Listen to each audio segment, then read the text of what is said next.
নবী ঈসা আলাইহিস সালামের যুগে ঈসা আলাইহিস সালামের কিছু হাওয়ারি ছিল। হাওয়ারি মানে হচ্ছে সাহাবী, মানে রাসূল সাল্লাল্লাহু আলাইহি ওয়াসাল্লামের ক্ষেত্রে আমরা বলি সাহাবী, ঈসা আলাইহিস সালামের ক্ষেত্রে আমরা বলছি হাওয়ারি। তো ঈসা আলাইহিস সালাম এর যে কাছের হাওয়ারি বা অনুসারী ছিলেন, তাদের মধ্যে দুজনকে তিনি প্রাচীন বলতে বোঝাচ্ছি তৎকালীন সময়কার গ্রিকের একটা ছোট্ট নগরী ছিল। নগরীটার নাম আন্তাকিয়া।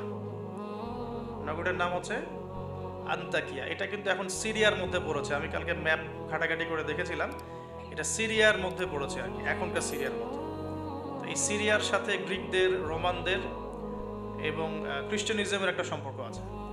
এমনকি যখন খালেদ বিন ওয়ালিদ রাদিয়াল্লাহু আনহু তাদের সময় যখন এই যে পারস্য এবং রোম বিজিত হয়েছিল, তখনও কিন্তু এই জায়গাগুলো মুসলিমদের করতলগত হয়েছে।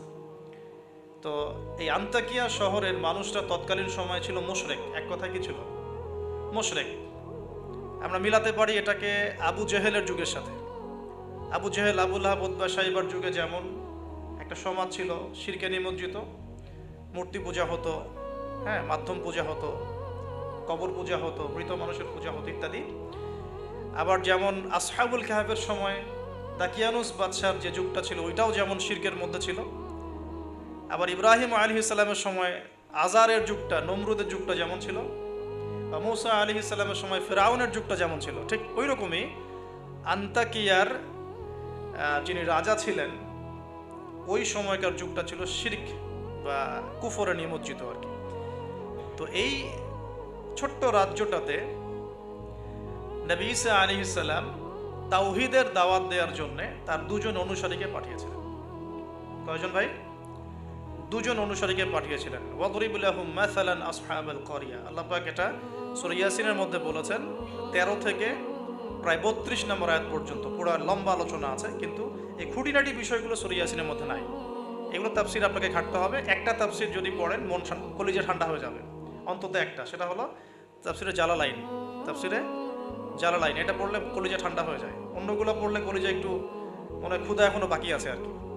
জালালাইন পড়লে মনে হয় যে ক্ষুধাটা মিটে গেছে, আলহামদুলিল্লাহ। এতটাই গভীর, আলহামদুলিল্লাহ, মাশাআল্লাহ। আমি এটা প্রিফার করি বেশি যে তাফসীরে জালালাইনটা বাসায় কিনবেন, পড়বেন। এটা মাদ্রাসার জন্য যেমন ভালো, জেনারেলদের জন্য ভালো, আর এটা মোটামুটি বাংলা অনুবাদ হয়ে গেছে এখন, আলহামদুলিল্লাহ। তো এখানে নবী ঈসা আলাইহিস সালাম দুজন হাওয়ারি বা দুজন রাসূল বলছি এই অর্থে, যিনি বার্তাবাহক এই অর্থে বলছি, রাসূল পাঠালেন ওই রাজ্যকে তাওহীদের আন্ডারে নিয়ে আসার জন্য, ওই রাজ্যের মধ্যে তাওহীদের দাওয়াত দেওয়ার জন্য। আমরা এখানে কিন্তু শিক্ষা পাচ্ছি তার দাওয়াত বা দিনের প্রারম্ভিক বিষয় শুরু হবে তাওহীদ থেকে। দিনের প্রাথমিক বিষয় শুরু হবে কি থেকে? তাওহীদ থেকে। দিনের প্রাথমিক বিষয় খেলাফত থেকে শুরু হচ্ছে না। দিনের প্রাথমিক বিষয় কিন্তু রাষ্ট্রকায়েম থেকে শুরু হচ্ছে না, বরং দিনের প্রাথমিক বিষয় শুরু হচ্ছে তাওহীদের দাওয়াত থেকে। এবং দাওয়াত দিবে কারা? এইরকম রাসূল, মুখলেস, আল্লাহ পাকের একজন বাছাইকৃত বান্দা যারা। আমরা তো বাছাইকৃত রাসূল নই, তাহলে আমরা রাসূলদের অনুসারী হওয়ার ক্ষেত্রে যেন পরিপূর্ণতা অর্জন করতে পারি, এটা আমাদের টার্গেট থাকবে।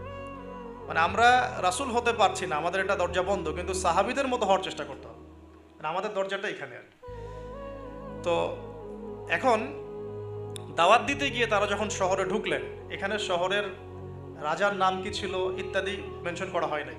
কোরআন চুপ আছে, আমরাও চুপ আছি, ঠিক আছে। ঢোকার পথেই শহরের শুরুতেই একজন ব্যক্তির সাথে দেখা হল। এই ব্যক্তি একজন কাঠমিস্ত্রি ছিলেন। কি ভাই?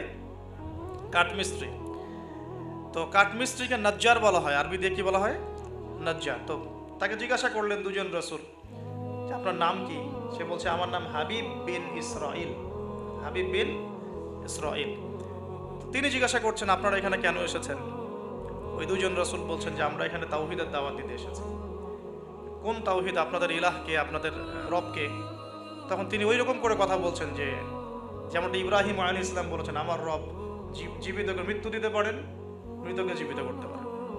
আমার রব, আমাদের রব আসমান থেকে বৃষ্টি বর্ষণ করেন, সেই বৃষ্টি দিয়ে এই মৃত জমিনকে জীবিত করেন, শস্য ফলান, সেগুলো আমরা খাই। আমাদের রব সূর্যকে পূর্ব দিক থেকে ওঠান, পশ্চিম দিকে ডোবান, এরকম যত বৃত্তান্ত আল্লাহ সম্পর্কে, তাওহীদের যত কথা তাকে শোনানো হলো। তো সে ব্যক্তি একটা প্রশ্ন করে বসলো যে তাহলে কি আমাকে কোনো মোজেজা দেখাতে পারবেন কিনা? আপনি যে একত্ববাদের কথা বলছেন, এক আল্লাহর কথা বলছেন, কোনো মোজেজা দেখাতে পারবেন কিনা? এখন মনে করেন তো দেখি যে ঈসা আলাইহিস সালামের যুগের মোজেজা কি ছিল। এক এক যুগের মোজেজা কিন্তু এক একটা। মোজেজা বোঝেন কিনা? অলৌকিকত্ব, যেটা নবীগণের মাধ্যমে প্রকাশ পায়, এটা আল্লাহর ক্ষমতা, এটা নবীদের ক্ষমতা নয়, কিন্তু আল্লাহ পাকের ক্ষমতা, নবীদের মাধ্যমে আল্লাহ প্রকাশ করেন। আল্লাহ পাক এই জামানাতেও আল্লাহ পাকের ওলিদের মাধ্যমে ক্ষমতা প্রকাশ করাতে পারেন। আল্লাহ পাক এখনো ক্যাপেবল এটার জন্য। তো সেরকম মানুষ হতে হবে আগে, সেরকম মানুষ তো হতে হবে। অনেক আল্লাহর বান্দা আছেন, দেখবেন আপনার জন্য দোয়া করছে, আপনার সমস্যা দূর হয়ে গেছে, হয়নি? এমন হয়। তো আল্লাহ পাক, এটা তার ক্ষমতা না, ক্ষমতা কার? আল্লাহ পাকের। এখন ওই সময়কার মোজেজা ছিল কিন্তু কুষ্ঠ রোগীকে ভালো করে দেয়া, মনে আছে? অন্ধত্ব দূর করে দেয়া, এবং মৃত ব্যক্তিকে জীবিত করেছেন ঈসা আলাইহিস সালাম আল্লাহর হুকুমে, মনে আছে? যে যুগের মোজেজা, মানে যে যুগটা, যে বিষয়ে বেশি বৈচিত্র্যময় ছিল, ওই যুগে আল্লাহ পাক ওই মোজেজাই দিয়েছেন। যেমন সুলাইমান আলাইহিস সালামের সময় জিনদের খুব দাপট ছিল, বুঝছেন? তো সুলাইমান আলাইহিস সালামের সময় জিনদের দাপটটা বেশি ছিল। আল্লাহ পাক জিনদের উপর সুলাইমান আলাইহিস সালামকে কন্ট্রোল দিয়ে দিয়েছে। ওই যে বাতাসে তার সিংহাসন ফ্লাই করতে শুরু করলো, তার আংটির মধ্যে আল্লাহ পাক ক্ষমতা দিয়ে দিলেন। জিনদেরকে যে কাজ করতে বলতো সেই কাজ জিনরা করতে বাধ্য হতো, মনে আছে ঘটনা? আচ্ছা, আবার মুসা আলাইহিস সালামের সময় জাদুবিদ্যার চর্চা হতো, জাদুবিদ্যার চর্চা। এই চর্চা কিন্তু এখনো হয়, এখনো জাদুবিদ্যার চর্চা হয়, ব্ল্যাক ম্যাজিকের চর্চা এখনো হয়। এগুলো থেকে বেঁচে থাকাটা খুব বেশি ইম্পর্টেন্ট, কারণ এগুলোতে ইফেক্টেড হয়ে গেলে অনেক সমস্যা হয়ে যায়। আমি শেষের দিকে প্রশ্নোত্তর পর্বে কিছু আয়াত বলে দেবো আপনাদেরকে ইনশাআল্লাহ। এই কোরআনের আয়াতগুলো নিয়মিত পড়বেন ইনশাআল্লাহ।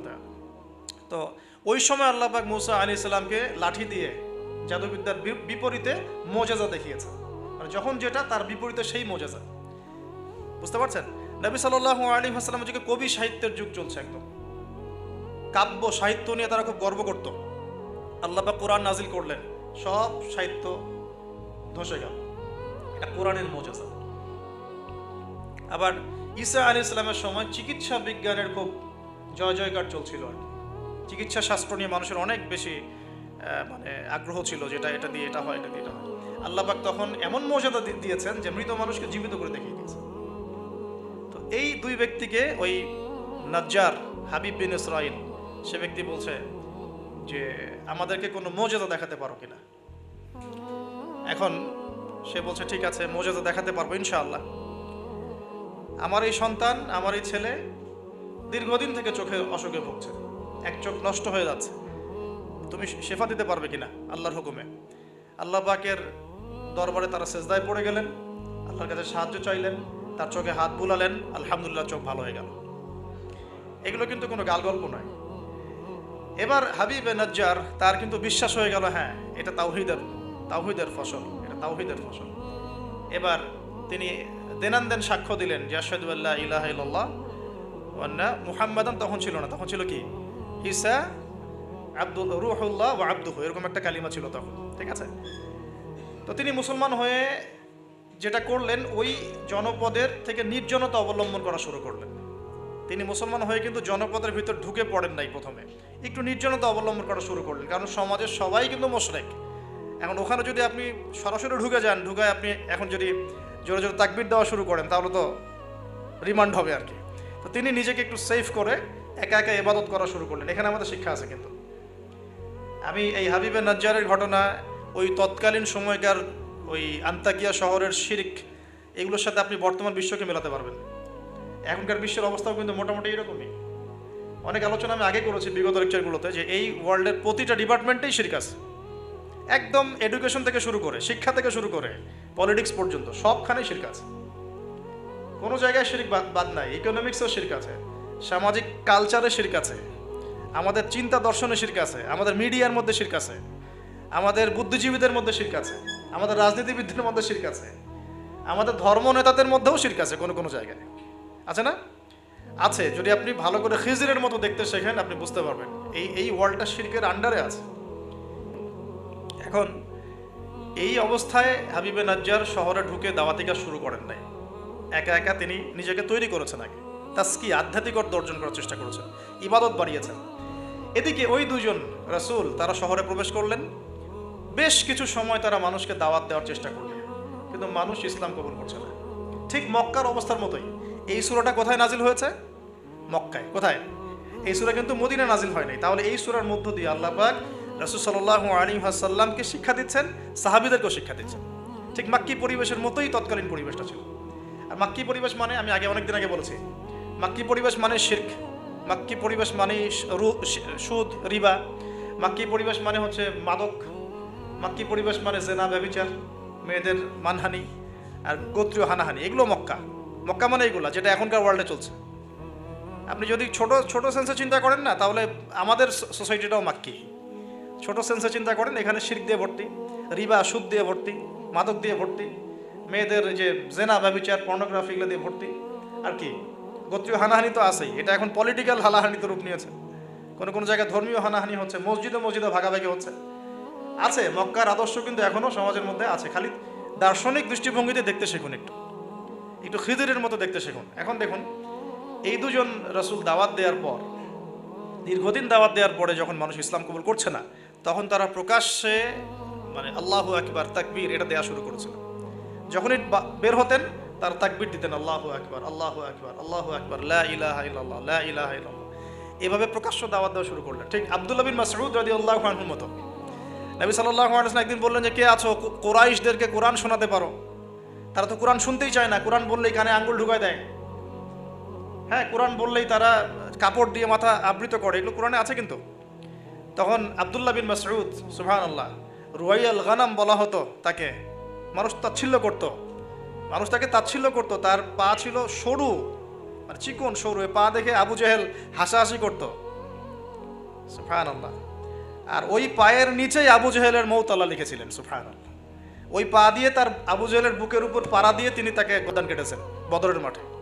খালি 13 বছরের ব্যবধান, সময়ের ব্যবধান, খালি জাস্ট টাইম টক্স, মানে সময় কথা বলে না, সময় কথা বলে। এই আব্দুল্লাহ বিন মাসউদ রাদিয়াল্লাহু আনহুর পায়ের তলেই আবু জেহেল আবার মারা গেছে। তো এই আব্দুল্লাহ বিন মাসউদ রাদিয়াল্লাহু আনহু বললেন যে, আমি শোনাবো কুরাইশদেরকে কোরআন ইনশাআল্লাহ। তারপর তিনি বের হয়ে কাবা ঘরের সামনে গিয়ে আর রহমান আল্লামাল কোরআন খালাকাল ইনসান এই তেলাওয়াত শুরু করলেন। বাস, মায়ের শুরু হলো। এখন যদি আপনি বের হয়ে সবার সামনে বলেন, আল্লাহর হুকুম ছাড়া কোনো হুকুম নাই, ইনিল হুকমু ইল্লা লিল্লাহ, আল্লাহর হুকুম ছাড়া কোনো হুকুম নাই, ওয়া মান লাম ইয়াহকুম বিমা আনজালাল্লাহু ফাউলাইকা হুমুল কাফিরুন, মায়ের একটা মাটিতে পড়বে? একটাও গায়েবই হয়ে যেতে পারেন আপনি, নাই, আউট অফ হিস্ট্রি। আপনি আপনার কথা মানুষ ভুলেই যাইতে পারে, হয় না এমন? আর যদি জাতিসংঘে গিয়ে বলেন যে এর যত বেজ আছে সব শিরকের উপর আছে, সারা ওয়ার্ল্ডের মধ্যে শুধু ইসলামিক খেলাফা চলবে, তাইলে কি হবে? এই অবস্থা হয়েছে আব্দুল্লাহ বিন মাসউদ রাদিয়াল্লাহু আনহু। বেচারা মক্কায় গিয়ে কাবা ঘরের সামনে গিয়ে বলছে, লা ইলাহা ইল্লাল্লাহ, আল্লাহ ছাড়া কোনো মাবুদ নাই, আর রহমান আল্লামাল কোরআন খালাকাল ইনসান আল্লামাহুল বায়ান ফাবিআইয়ি আলাই রাব্বিকুমা তুকাযযিবান। বাস, আবু জেহেল, আবু লাহাব, উতবা, সাইবা সবগুলো মেরে মারা শুরু করেছে। তাহলে শিক্ষা হচ্ছে এগুলো সুন্নত। শিক্ষাটা কি? দিনের পথে যদি সত্যিকার কেউ এফোর্ট দেয়, তাহলে এই জিনিসগুলো তার ভাগ্যে আসবে। এই নির্যাতন, নিপীড়ন বা অপদস্থতা তার ভাগ্যে আসবে। যাদের ভাগ্যে আসছে না, 100% বলতে পারবো যে সেটা সঠিক পথ নয়। 100%। হ্যাঁ, সঠিক পথের ডানে বামে আমরা চোরা রাস্তা খুঁজি তো। সঠিক ক, সঠিক খ, সঠিক গ, হ্যাঁ, সঠিক, অল্প সঠিক, বেশি সঠিক, একটু বেশি সঠিক, মানে এরকম আর কি। সত্যিকার অর্থে ওই রকম সঠিক পথে গেলে এগুলো আসবেই। তো এটা একটা ফলসিফিকেশন টেস্ট। যাদের উপর এগুলো আসতেছে, সন্দেহ নাই যে ইনশাআল্লাহ তারা সঠিক পথে আছে। তারা সারা দুনিয়া থাক না থাক, ওই ব্যক্তি সঠিক পথে আছে, না হলে তার উপরে এগুলো আসতো না। এখন যাই হোক, ওইদিকে যাচ্ছি না আমি। এখানে এই দুজন রাসূল সেম ভূমিকা পালন করলেন। ব্যাস, এবার রাজা তাকে গ্রেফতার করা শুরু করল। কোন রাজা? আন্তাকিয়া শহরের রাজা খ্রিস্টান ধর্মাবলম্বী ছিলেন না। খ্রিস্টান ধর্মাবলম্বী হওয়ার জন্য ঈসা আলাইহিস সালাম তাকে দাওয়াত দিচ্ছিলেন এই দুজন রাসূলের মাধ্যমে। তো রাজা তখন এই দুজন ব্যক্তিকে ধরে রেখে দিল। এই দুজন ব্যক্তির নাম এক একটা কিতাবে এক এক রকম এসেছে। আমি 3টা নাম পেয়েছি আর কি।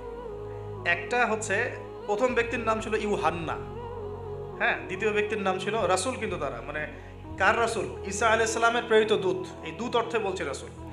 একজনের নাম ছিল বাউলাস, একজনের নাম হচ্ছে ইউহান্না, একজনের নাম কি ছিল? বাউলাস। আর অন্য একটা বর্ণনা আসছে যে একজনের নাম ছিল সাদেক, আর একজনের নাম ছিল মাসদুক। একজনের নাম সাদেক, একজনের নাম মাসদুক। আচ্ছা, এই দুজন এখন গ্রেফতার। তো এবার তাদেরকে রেখে দেওয়া হয়েছে। ঈসা আলাইহিস সালাম আরও একজন ব্যক্তিকে তাদের সাহায্যের জন্য পাঠালেন। এটাই হলো কোরআনের এই আয়াতটা, যে ওয়াদরিব লাহুম মাসালান আসহাবাল ক্বরিয়া ইয জাআল মুরসালুন ইয আরসালনা ইলাইহিম ইসনাইন ফাকাযযাবুহুমা ফাআজ্জাজনা বিসালিস। যখন তাদের দুইজনকে অস্বীকার করা হলো, আমি আরও একজনকে পাঠালাম। এই আরও একজনের নাম হচ্ছে আপনার শামউন। কি নাম? শামউন। এই শামউন ছিল খুবই বিচক্ষণ। এখান থেকে আমাদের শিক্ষা আছে একটা, দাওয়াতি কাজ করতে চান, দিন নিয়ে চলতে চান, দিন প্রচার করতে চান, বা দিন নিয়ে বড় স্বপ্ন দেখেন, এই শামউনের মধ্যে শিক্ষা আছে। কীরকম শিক্ষা? এই শামউন গিয়ে সরাসরি তাদেরকে বললো না যে আমি ও দুজনকে বাঁচাতে আসছি, কারণ শামউন নিজের পরিচয় গোপন করে ফেলছে। শামউন নিজের পরিচয় গোপন করে সে অর্ডিনারি মানুষের রূপে সমাজে মেলামেশা শুরু করলো। সে মোটামুটি একটা ছদ্মবেশ ধারণ করেছে আর কি, এবং আস্তে আস্তে আস্তে আস্তে রাজার ঘনিষ্ঠ মানুষদের সাথে তার একটা সম্পর্ক তৈরি হয়েছে। এমনও বহু মানুষ কিন্তু এখন সমাজের মধ্যে আছে না? সরাসরি ইমান জানান দিতে পারে না, কিন্তু ভিতরে ভিতরে ইসলামকে সমর্থন করে, আছে না? আমাদের প্রতিটা ডিপার্টমেন্টে এমন ভাই বোন আছে কিন্তু, যারা ইসলামকে মন থেকে সাপোর্ট করে, কিন্তু হয়তো চাকরির ভয়, এটার ভয় মানে এক্সপোজ করতে পারে না। তো প্রথমত সে সেভাবে নিজেকে গুটিয়ে নিল। এক পর্যায়ে রাজার কাছে তার নাম ছড়িয়ে পড়লো। সে একদিকে তাদের সাথে মেশে, আরেকদিকে সে আল্লাহর কাছে দোয়া করে, নামাজ পড়ে, সেজদা করে। সে কিন্তু একজন আধ্যাত্মিক গুণে গুণান্বিত মানুষ। এক পর্যায়ে রাজার দৃষ্টি আকর্ষিত হলো তার প্রতি। ওই যে ইউসুফ আলাইহিস সালামের প্রতি রাজার দৃষ্টি আকর্ষিত হয়েছিল না? স্বপ্নের ব্যাখ্যা কেউ দিতে পারে না, ইউসুফ দিয়ে দিলেন। 7 বছর দুর্ভিক্ষ হবে, ওকে আমার কাছে নিয়ে আসো, ওকে আমার কাছে নিয়ে আসো, ওকে আমার কাছে নিয়ে আসো, আমি তাকে আমার নিকটস্থ কাছের মানুষ বানিয়ে দিব। তো রাজা বা শাসক যদি সৎ হন, মনের মধ্যে যদি সততা থাকে না, তিনি খুঁজে বের করতে পারবেন কার দ্বারা আসলে জাতির খেদমত হওয়া সম্ভব। এটা দায়িত্ব তাদের, খুঁজে বের করা যে কোন কোন মানুষদেরকে কাছে নিয়ে আসলে দেশের বা জাতির খেদমত হবে। এই সৎসাহস তো সবাই দেখাতে পারে না। এখন এই ব্যক্তি, এই রাজা মোটামুটি এদিক থেকে বিচক্ষণ ছিল। সে এই শামউনকে কাছাকাছি নিয়ে আসলো, নিয়ে এসে বলল যে তোমার সব কথাবার্তা আমার কাছে খুব ভালো মনে হয়, তোমার জ্ঞানের যে জ্ঞানতাত্ত্বিক কথাবার্তাগুলো তুমি বলো, এগুলো খুব ভালো মনে হয়, তো তুমি আমার কি উপকার করতে পারো? তো শামউন বলছে যে আমি শুনেছি যে আপনার জেলখানায় 2জন ব্যক্তি আছে। কোন 2জন? আগে 2জন গ্রেপ্তার। তো তাদের ব্যাপারে আপনার কি মন্তব্য? আমার মন্তব্য, আমি আসলে ভাবার সময় পাইনি তাদেরকে নিয়ে, রাজা খুব ব্যস্ত ছিল। তাকে আমার কাছে নিয়ে আসেন, আমি কিছু কথা বলতে চাই তাদের সাথে। শামউনের কথা শুনে রাজা নিয়ে আসলেন তাদের 2জনকে। এবার কৌশলে শামউন এই 2জন ব্যক্তির মধ্য দিয়ে রাজাকে দাওয়াত দিচ্ছে। শামউন কৌশলে এই 2 ব্যক্তির মাধ্যমে রাজাকে দাওয়াত দিচ্ছে। শামউন এদেরকে বলছে যে তোমরা কোন আল্লাহর ইবাদত করো, কোন আল্লাহর কথা বলছো, আমাদের এখানে তো এমন কোনো আল্লাহ নাই। তখন তারা আবার ব্যাখ্যা দিচ্ছে, আমরা সেই আল্লাহর কথা বলি যে আল্লাহ ছাড়া কোনো ইলাহ নাই, যিনি আসমান থেকে বৃষ্টি বর্ষণ করেন, যিনি মৃতকে জীবিত করেন, ইত্যাদি ইত্যাদি। তাওহীদের সব কথা তারা বলা শুরু করলেন, এবং রাজা কিন্তু শুনছে। শোনার মাধ্যমকে শামউন নিজে। তাহলে এখানে আমাদের শিক্ষা আছে না? তা আপনারা একটু ইসলামের পথে আসলেই সমাজ থেকে ডিসকানেক্টেড হতে চান কেন? সমাজের মধ্যেই থাকতে হবে, সমাজের মধ্যে থেকেই আপনি সমাজের ভিতর ইসলাম ছড়িয়ে দিবেন ইনশাআল্লাহ। ঠিক আছে? ইনশাআল্লাহ একদিন সমাজ পরিবর্তন হবে। আমরা যদি সমাজ থেকে ডিসকানেক্টেড হয়ে যাই, তাহলে তো সমাজ নষ্ট হয়ে যাবে। তো দেখুন, অনেক যুবক ছেলে আমাদেরকে বলে, ভাইয়া নামাজ পড়তাম না, এখন নামাজ পড়ি, এখন বিসিএস পরীক্ষা দিব না ভাবছি। কেন দিবেন না? ওর সাথে কী সম্পর্ক? ওর সাথে কী শত্রুতা? আপনি আরও বড় বড় পোস্টে যান, মানুষকে তাওহীদের দাওয়াত দেন, তাওহীদ প্রতিষ্ঠার চেষ্টা করেন। আল্লাহ হেফাজত করুন, আল্লাহ তৌফিক দান করুন। এখন এই শামউনের থ্রু দিয়ে এই 2 ব্যক্তি রাজাকে দাওয়াত দিলেন, মাশাআল্লাহ। এবার রাজা জিজ্ঞাসা করছে যে কোনো মোজেজা আছে নাকি, কোনো অলৌকিকত্ব দেখাতে পারবে? আমরা যে আল্লাহর ইবাদত করি, মাঝে মাঝে কিন্তু জিনের উপাসনা করলে কিছু অলৌকিকত্ব দেখা যায়। অলৌকিকত্ব না, মানে ভেলকিবাজি দেখানো যায় আর কি। দেখবেন জিন তাত্ত্বিক যারা চর্চা করে, দেখবেন ভেলকি দেখায় মানুষকে। আপনি কোনো কবিরাজের কাছে গিয়েছেন, আপনাকে বলে দিবে যে 2 বছর আগে তুই এটা করছিলি না, এরকম কিন্তু বলে দেবে। আপনাকে ধাক্কা লাগলো যে হ্যাঁ তাই তো, আমার তেমন হয়েছে। আসলে ও যে জিনের উপাসনা করে, ওই জিন আপনার যে কারিন আছে এর সাথে কানেকশন ফিক্স করে আর কি। কারণ আপনার জিন ফিউচার জানে না, কিন্তু আপনার জিন তো আপনার হিস্ট্রি জানে। আপনার জিন আপনার হিস্ট্রি জানে। তো তখন আপনার কাছে মনে হলো হ্যাঁ তাই তো, আমি তো অমুক দিন অমুক মেয়ের জন্য দাঁড়াইছিলাম ওইখানে। আচ্ছা ঠিক আছে। এখন সে বলল যে হ্যাঁ আমরা মৌজাদা দেখাবো ইনশাআল্লাহ। কি মৌজাদা? 7 দিন আগে একটা বাচ্চা ওই ওই রাজ দরবারে মারা গেছে। কয়দিন আগে? দাফন হয়নি এখনো, 7 দিন আগে মারা গেছে, লাশ সংস্কার হয়নি, লাশের অবস্থাও ভালো না। এখন এই 2 ব্যক্তি আল্লাহর কাছে দোয়া করলেন, আল্লাহ আজকে যদি তুমি মৌজাদা আমাদের হাত দিয়ে আমাদের মাধ্যমে দেখাও, ইনশাআল্লাহ এরা তাওহীদের উপর চলে আসবে। তো আল্লাহ রাব্বুল আলামিন মুআজিজা দেখালেন, ওই 7 দিনের মৃত বাচ্চা জীবিত হয়ে উঠল। এবার জীবিত হয়ে সে বলে উঠল যে আমি আসমানে দেখেছি, এই বাচ্চা বলছে এবার, আমি আসমানে দেখেছি একজন সুন্দর মানে চুলের বর্ণনা দেওয়া হয়েছে যে আমরা যেটাকে সিল্কি চুল বলি আর কি, লম্বা কাঁধ পর্যন্ত সিল্কি চুল বলা একজন মানুষ, একজন ব্যক্তি 3 জনের জন্য আল্লাহর কাছে দোয়া করছে। কয়জনের জন্যে? তার মানে সে মেবি ঈসা আলাইহিস সালামের দিদার পেয়েছে, মেবি, আল্লাহ ভালো জানেন, এটা বারজাখ। এখন রাজা এবার হকচকিয়ে গেল, 3 জনকে কে? আমরা তো 2 জন জানি, 3 জনকে? তখন ওই ব্যক্তি বলছে শামউন একজন, এই ব্যক্তি একজন। তখন শামউন দেখলেন যে রাজার এর উপর বেশ প্রতিক্রিয়া সৃষ্টি হয়েছে কথার উপরে। তখন শামউন আরো বড় চাপ দিল এই 2 জনকে যে না, তোমাদের এটা হয়তো কোনো জাদু হতে পারে। শামউন, তোমাদের কোনো জাদু হতে পারে, আমাদের এই রাজার এক মেয়ে মারা গেছেন, তোমরা পারলে তাকে জীবিত করে দেখাও দেখি। এবার তারা 2জন আবার সেজদায় পড়ে গেলেন, আল্লাহর কাছে দোয়া করলেন। আল্লাহ রাব্বুল আলামিন ওই রাজার দীর্ঘদিন আগে মৃত্যুবরণকারী একজন মেয়ে, তাকে কবর থেকে জীবিত করে তুলে দিলেন। এই মেয়ে একই কথা বলছে যে আমরা দেখেছি এই 3 জনের জন্য একজন ব্যক্তি আল্লাহর কাছে দোয়া করছে। এবার মাশাআল্লাহ মুআজিজা প্রকাশ পেয়ে গেল। কিন্তু এই মুআজিজা প্রকাশ পাওয়ার পরেও আপনারা তো জানেন যে ফেরাউনের সামনে কতগুলো মুআজিজা দেখানো হয়েছে? 9টা। কয়টা? 9টা। একবারে 9টা না, কিন্তু ব্যাক টু ব্যাক বছর বছর 9টা। তারপরে কি ফেরাউন ঈমান আনছে? আবু জেহেলের সামনে কতগুলো মুআজিজা আসছে, সে কি ঈমান আনছে? আজারের সামনে কি ইব্রাহিম আলাইহিস সালামের মতো মানুষ থাকা সত্ত্বেও সে কি ঈমান আনছে? এরকম বহু মানুষ পৃথিবী থেকে চলে গেছে যাদের সামনে অগণিত মুআজিজা আসার পরেও ঈমান নিয়ে আসে না। আবার অনেক মানুষ এক দোয়ার বরকতে ঈমান নিয়ে চলে আসছে। খালিদ বিন ওয়ালিদের কথা শুনুন। খালিদ বিন ওয়ালিদ রাদিয়াল্লাহু আনহু উহুদে যুদ্ধ করেছেন ইসলামের এগেনস্টে।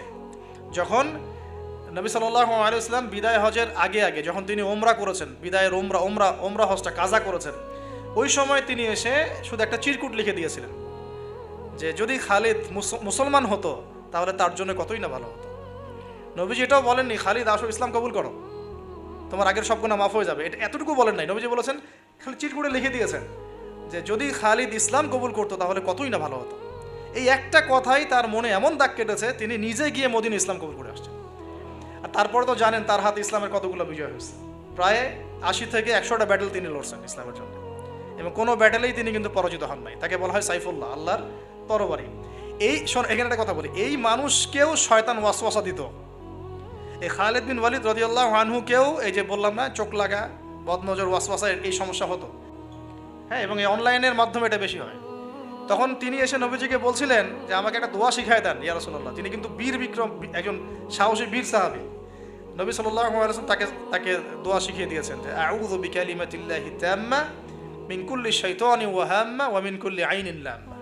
একটা জায়গা আছে আউযু বিকালিমাতিল্লাহি তাম্মাতি মিন গাদাবিহি ওয়া ইকাবিহি ওয়া শাররি ইবাদিহি ওয়া মিন হামাজাতি শায়াতিন ওয়া আইয়াহদুরুন। দেখেন কোথা থেকে কোথায় আসলাম। মুআজিজা দেখার পরেও তো বহু রাষ্ট্রপ্রধান ইসলাম কবুল করেছে। এখনও তো আপনার সামনে আমার সামনে মুআজিজা পড়ে আছে। কি মুআজিজা? কোরআন। কেউ কোরআন নিয়ে একটা ভুল প্রমাণ করুক, একটা বিধান প্রমাণ করুক যে মানবতা বিরোধী বা এটা এই যুগে চলে না, ওই যুগে চলতো, এর মধ্যে এক জাররা পরিমাণ ভুল কেউ বের করতে পারে কিনা দেখুক। তারপরেও তো মানুষ কোরআন মেনে চলছে না। ব্যাপারটা এরকম হচ্ছে না। এখন রাজার সামনে অনেকগুলো মুআজিজা দেখানো হয়েছে ঠিকই, কিন্তু রাজা তাদেরকে কবুল করে নাই। ফিনিশিং হলো এটা। এবার এই 3 জনকে শাস্তি দেওয়া হবে। শামউনের আসল রূপ তো প্রকাশ পেয়ে গেছে। এবার শামউনের কি আসল রূপ প্রকাশ পেয়ে গেছে। এবার 3 জনকে শাস্তি দেওয়ার প্ল্যান করা হয়েছে। তখন তারা আল্লাহর কাছে দোয়া করলেন যে আল্লাহ আমাদেরকে এই জালেমের জুলুম থেকে আল্লাহ হেফাজত করুন। তো তাদেরকে আটকে রাখা হয়েছে, পাথর নিক্ষেপ করে হত্যা করা হবে, এটা হচ্ছে রায় ওদের। ওই সময়কার রায়গুলো এমন ছিল, রজম করে হত্যা করা হবে, বা বড় বড় কিছু গাভী ছিল ওদের, সোনার দিয়ে তৈরি বা পিতল দিয়ে তৈরি, এর ভিতরে মানুষকে ঢুকিয়ে নিজ দিয়ে আগুন জ্বালিয়ে দেওয়া হতো। চিন্তা করতে পারেন। তারপরে শুলদণ্ড ছিল, পিছনের রাস্তা দিয়ে লোহা আছে না, পেঁচানো লোহা বাকিয়ে ঢুকিয়ে মাথার মগজ দিয়ে বের করে দেওয়া হতো। এগুলো ছিল শুলদণ্ড। একজন সাহাবী খুবাইব রাদিয়াল্লাহু আনহুকে এইভাবে দণ্ড দিয়ে হত্যা করা হয়েছে, নাউযুবিল্লাহ। সুবহানাল্লাহ, আল্লাহ পাক তাকে জান্নাতের শীর্ষ মর্যাদা দান করুন। তো এবং তিনি ওই যে বলেছিলেন ইন্তেকালের আগে, লাস্তু উবালি হিনা উকতালু মুসলিমান আলা আইয়ি জামবিন কানা লিল্লাহি মাসরাই। ওনাকে বলা হচ্ছিল যে তোমার জায়গায় মুহাম্মদ সাল্লাল্লাহু আলাইহি সাল্লামের যদি নখ কেটে ফেলি তুমি কি মুক্তি নিবা?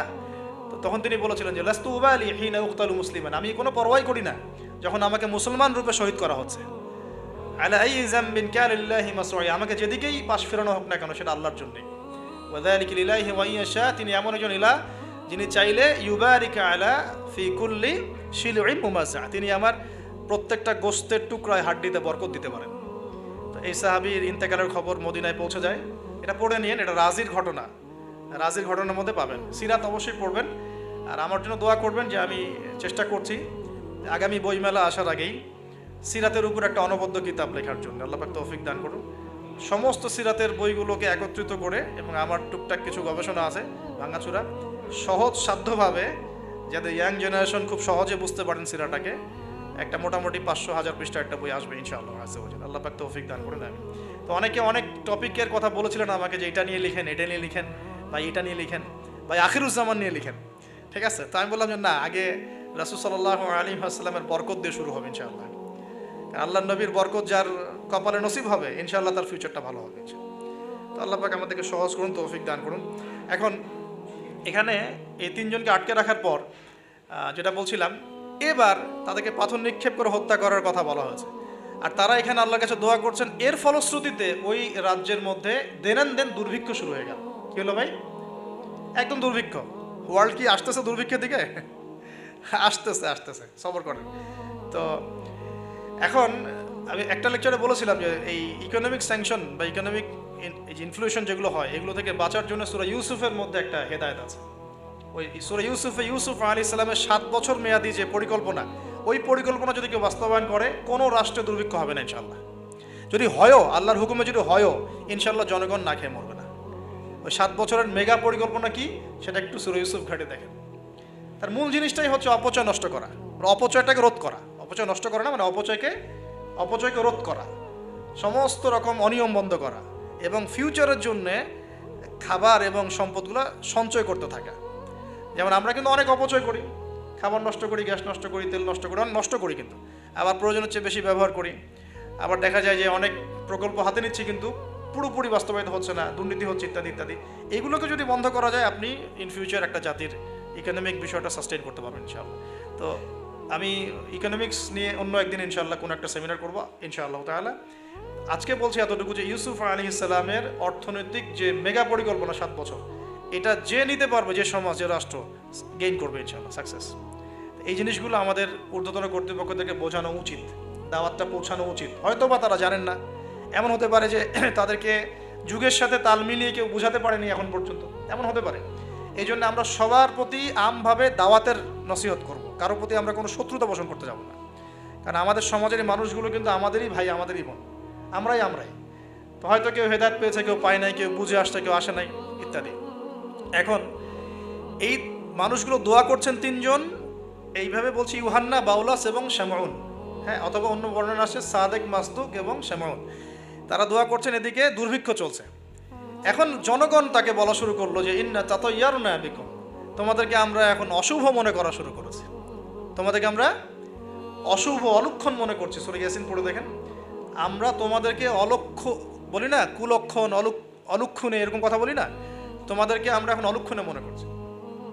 যদি তোমরা তোমাদের এই দাওয়াত বন্ধ না করো, আমরা তোমাদেরকে রজম করে হত্যা করো। এবার রজমের প্রিপারেশন নেওয়া হচ্ছে। এবার সেই ঘটনা, ওয়াজা মিন আকসাল মাদিনাতি রাজুলুন ইয়াসআ। এবার ওই মদিনা মানে কিন্তু নগর, মদিনা মানে একটা শহর, মদিনা মানে ওই শহরের দূরবর্তী একটা জায়গা থেকে, দূরবর্তী জায়গা মানে কোনটা? ঢোকার এন্ট্রেন্সটা, ওই যে হাবিবে নাজ্জার মনে আছে, ওয়াজা মিন আকসাল মাদিনাতি রাজুলুন ইয়াসআ, একজন ব্যক্তি দৌড়ে আসলো, ইয়াসআ মানে দৌড়ে আসলো, ইয়াসআ ক্বালা ইয়া কওমি ইত্তাবিউল মুরসালিন, দৌড়ে এসে তখন তার ওই ব্যক্তি কওমকে বলছে, হে আমার কওম, এই রাসূলদের অনুসরণ করো। সুবহানাল্লাহ। কোন ব্যক্তি এটা? তাহলে এখানে আমাদের যারা সাধারণ মুসলিম আছে আমাদের শিক্ষা আছে তো নাকি? হাবিব নাজ্জার কত বড় একটা সাহসিকতার পরিচয় দিল এখানে দেখেন। সে দৌড়ে এসে যখন শুনতে পারলো যে ওই রাসূলদেরকে হত্যা করার প্রিপারেশন নেওয়া হয়েছে, দৌড়ে এসে কওমকে বলছে, হে আমার পুরো কওম, তোমরা রাসূলকে অনুসরণ করো। ইত্তাবিউ মান লা ইয়াসআলুকুম আজরান ওয়া হুম মুহতাদুন, তোমরা সেই রাসূলদের অনুসরণ করো যারা তোমাদের কাছে কোনো প্রতিদান চাচ্ছে না এবং তারা হেদায়েত প্রাপ্ত আছে। সুবহানাল্লাহ। ওয়া মা লিয়া লা আ'বুদু আল্লাযী ফাতারানি ওয়া ইলাইহি তুরজাউন। তাকে এবার এই হাবিব নাজ্জারকে ধরা হয়েছে, তুইও আর এই গ্রুপে আসিস, তাহলে ওকেও ধরে মানে মারার প্রিপারেশন নেওয়া হয়েছে এবং তার রজমটা আগে করা হয়েছে আর কি। এই তাফসীর বলছে যে এই রজমটা আগে করা হয়েছে, শেষ পর্যন্ত এই রাসূলদেরকে হত্যা করা হয়েছে কিনা এটা আমি স্পষ্ট করে পাইনি, কিন্তু এই হাবিবে নাজ্জারকে যে হত্যা করা হয়েছে এটা স্পষ্ট করে পেয়েছে, একদম স্পষ্ট করে জালালাইনে আসছে এই জিনিসটা। এখন এই তাকে ধরা হলো, তুইও তাদের গ্রুপের মধ্যে একজন। তো সে বলছে, ওয়া মা লিয়া লা আ'বুদু আল্লাযী ফাতারানি ওয়া ইলাইহি তুরজাউন, আমি কেন আল্লাহর ইবাদত করব না? তার অ্যানসারটা এরকম, আমি কেন আল্লাহর ইবাদত করব না যে আল্লাহ আমাকে এভাবে সৃষ্টি করেছেন এবং তার কাছে আমাকে ফিরে যেতে হবে? কোন লজিকে আমি তার ইবাদত করব না? মানে তাওহীদের যত রকম সংজ্ঞা তিনি শেখালেন, বললেন, বোঝালেন, মানুষ বুঝতে চাইল না। এবার তাকে রজম করা হচ্ছে এবং সুবহানাল্লাহ, ওয়া মা লিয়া লা আ'বুদু আল্লাযী ফাতারানি ওয়া ইলাইহি তুরজাউন আ'তাখিযু মিন দুনিহি আলিহা ইন ইউরিদনি আর-রাহমানু বিদুররিন লা তুগনি আন্নী শাফাআতুহুম শাইআ ওয়া লা ইউনকিযুন ইন্নী ইযাল লাফি দালালিম মুবিন। তিনি বলছেন যে আল্লাহ আমাকে সৃষ্টি করেছেন সে আল্লাহর আমি ইবাদত না করে আমি কার ইবাদত করব? আল্লাহ রাব্বুল আলামিন যদি আমাকে কোনো কল্যাণ করতে চান কেউ ঠেকাতে পারবে